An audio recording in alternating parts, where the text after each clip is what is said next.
The answers to most health questions rely on the willingness of ordinary people to participate in health and medical research. But there is a flip side, and that's the growing movement for consumers to be part of the research team itself. Consumer Affairs reporter Karen Carey has more. People who participate in research get pushed and pulled. They may suffer discomfort, get dosed with new medications, and have intimate details of their private lives observed for long periods of time. So it's not surprising there's a growing trend amongst consumers to want to have more say in how research is conducted, and even whether the research question is the one consumers want answered.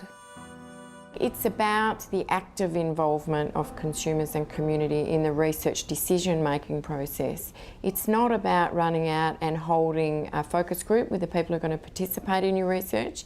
It's about bringing the consumer or the community member to the table where decisions are being made about what will be researched, how it will be done, what methodology will be used, and how we're going to disseminate the results to the wider community.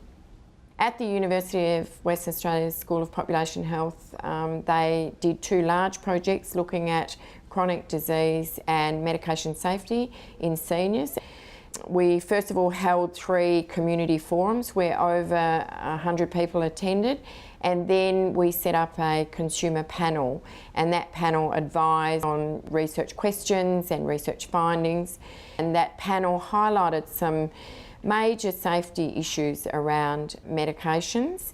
2 specific things were confusion around medicines that had different names, different packaging, but were actually the same product. And the other one is the non-specific dosing instructions on prescription medicine, take as directed by the doctor, or the use of Latin abbreviations. They are major safety and quality issues. So that panel has not only advised the researchers all the way through the project, but also these unexpected benefits that have come out that hopefully we can get some changes to policy and practice on a national level. Slowly down.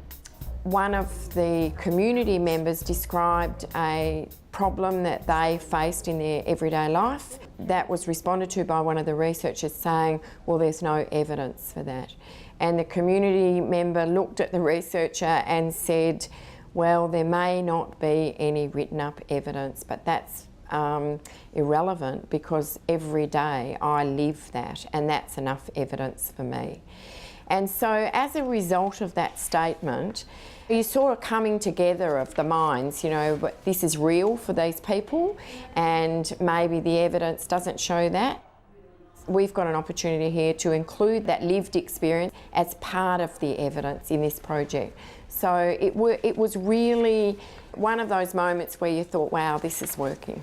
Sometimes the reason there's no evidence is because the research question hasn't been asked or investigated, not because it's not something that's real. Absolutely, and this community member went on to say that nobody's ever come and asked me about my experience and how our family lives with this problem.